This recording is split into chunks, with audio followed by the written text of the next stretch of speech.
नमस्कार। आज हम एक ऐसी मशीन के बारे में बात करने वाले हैं जिसने विज्ञान, खासकर एटॉमिक फिजिक्स की दुनिया को हमेशा के लिए बदल दिया। जी हां, हम बात कर रहे हैं साइक्लोट्रॉन की। तो चलिए एक बहुत ही दिलचस्प सवाल से शुरू करते हैं। सोचिए, एक बहुत ही छोटे मतलब एक परमाणु से भी छोटे कण को लाइट की स्पीड के करीब कैसे पहुंचाया जा सकता है। यह अपने आप में एक बहुत बड़ी चुनौती थी और पता है, इसी चुनौती ने साइक्लोट्रॉन को जन्म दिया। लेकिन सवाल यह है कि आखिर वैज्ञानिकों को इतनी तेज रफ्तार वाले कणों की जरूरत ही क्यों पड़ी? मतलब क्यों चाहिए थी ये नीड फॉर स्पीड? जवाब छिपा था परमाणु के बिल्कुल सेंटर में, उसके नाभिक यानी न्यूक्लियस के रहस्यों में। तो साल था 1934। दो ब्रिलियंट माइंड्स, ईओ लॉरेंस और एमएस लिविंगस्टन, इस प्रॉब्लम से जूझ रहे थे।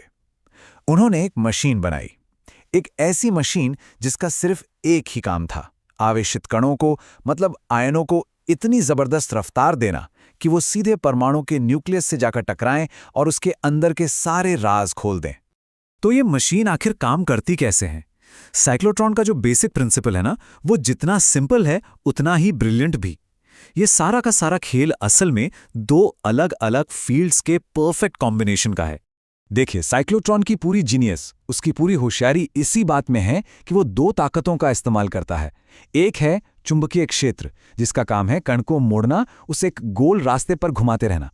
समझ लीजिए, ये एक गाइड है जो कहता है सीधे इसी सर्कल में चलो, भटकना मत। और फिर आता है विद्युत क्षेत्र, जिसका काम है धक्का देना। हर बार जब कण घूमकर आता है, ये उसे जोर का पुश देकर उसकी स्पीड को और बढ़ा जाता है। चलिए अब जरा इस मशीन के अंदर चलते हैं और देखते हैं कि इसके मुख्य हिस्से क्या-क्या हैं, इसकी एनाटॉमी क्या है। ये देखिए, ये जो दिख रहा है ना, ये साइक्लोट्रॉन का दिल है। ये दो डी शेप के खोखले मेटल चैम्बर्स हैं और इनके इसी शेप की वजह से इन्हें डीज कहा जाता है। सारा का सारा एक्शन यहीं होता है। तो इसके मेन कंपोनेंट्स को समझ लेते हैं। ये हैं दो डीज, D1 और D2। इनके बीच में जो जगह है उसे कहते हैं गैप। यहीं पर कण को स्पीड मिलती है। बिल्कुल बीच में होता है आयन सोर्स, जहां से आवेशित कण निकलता है। इन डीज के ऊपर और नीचे एक पावरफुल चुंबकीय क्षेत्र होता है जो कण को गोल गोल घुमाता है। और एक होता है हाई फ्रीक्वेंसी ऑसिलेटर। इसका काम है डीज के चार्ज को बहुत तेजी से बदलना। ये सब मिलकर एक परफेक्ट सिम्फनी की तरह काम करते हैं। तो चलिए अब देखते हैं कि ये कण इस मशीन के अंदर कैसे कह सकते हैं एक स्पाइरल डांस करता है और कैसे उसकी एनर्जी बढ़ती जाती है। तो कण की यात्रा शुरू होती है सेंटर से। जैसे ही वो निकलता है, चुंबकीय क्षेत्र उसे मोड़कर एक डी के अंदर आधे सर्कल में घुमा देता है। फिर जैसे ही वो दोनों डीज के बीच के गैप में पहुंचता है, बूम, विद्युत क्षेत्र उसे एक जोर का किक मारता है जिससे उसकी स्पीड बढ़ जाती है। अब वो ज्यादा स्पीड से दूसरे डी में घुसता है और एक बड़ा आधा सर्कल बनाता है। और ये प्रोसेस बार बार रिपीट होता रहता है। हर चक्कर के साथ कण तेज होता है और उसका रास्ता बड़ा होता जाता है, एक स्पाइरल की तरह। ओके, पर एक मिनट, यहां एक बहुत बड़ा सवाल है। मशीन को कैसे पता चलता है कि कण को धक्का कब देना है?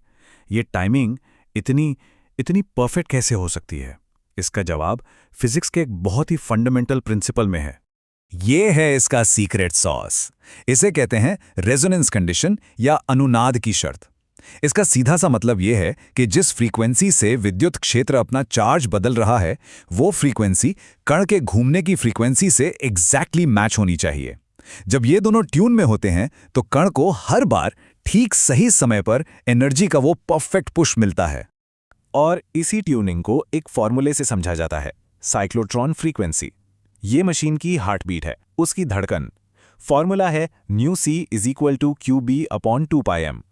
अब घबराइए मत, इसका बस इतना मतलब है कि ये फ्रीक्वेंसी तीन चीजों पर डिपेंड करती है: कण का आवेश Q, चुंबकीय क्षेत्र की ताकत B और कण का द्रव्यमान M। बस। ठीक है, तो कण बाहर निकलते समय कितनी एनर्जी लेकर जाएगा, उसके लिए भी एक फॉर्मूला है। आसान शब्दों में, कण की फाइनल एनर्जी इस बात पर डिपेंड करती है कि कण का आवेश कितना है, चुंबकीय क्षेत्र कितना स्ट्रांग है और सबसे जरूरी डीज का रेडियस, मतलब उनका साइज कितना बड़ा है। जितना बड़ा साइज उतनी ज्यादा एनर्जी।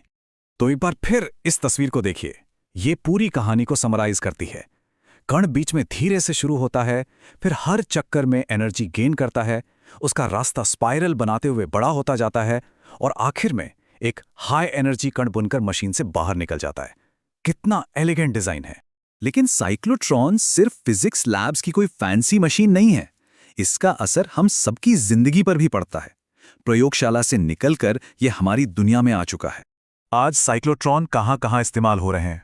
देखिए, इनका इस्तेमाल होता है रेडियो आइसोटोप बनाने में, जो मेडिकल फील्ड में बहुत जरूरी है। अस्पतालों में ये डायग्नोसिस और ट्रीटमेंट, खासकर न्यूक्लियर मेडिसिन में काम आते हैं। न्यूक्लियर रिसर्च में तो ये फंडामेंटल टूल है ही, जहां न्यूक्लियस पर बमबारी करके उनकी प्रॉपर्टीज को स्टडी किया जाता है। और तो और यूनिक प्रॉपर्टीज वाले नए मटीरियल्स बनाने में भी इनका यूज होता है। और इसकी पावर का अंदाजा लगाने के लिए एक नंबर बताता हूं। एक टिपिकल साइक्लोट्रॉन एक प्रोटॉन को 7 मेगा इलेक्ट्रॉन वोल्ट यानी 7 MeV तक की एनर्जी दे सकता है। एक छोटे से प्रोटॉन के लिए यह बहुत ज्यादा एनर्जी है। सोचिए, करीब करीब 90 साल पुराना यह आइडिया आज भी हमारी दुनिया को बदल रहा है। लॉरेंस और लिविंगस्टन का यह आविष्कार आज भी साइंस और मेडिसिन में कमाल कर रहा है। तो सवाल यह है कि फिजिक्स की अगली बड़ी मशीन वो हमारे लिए क्या नए राज खोलेगी।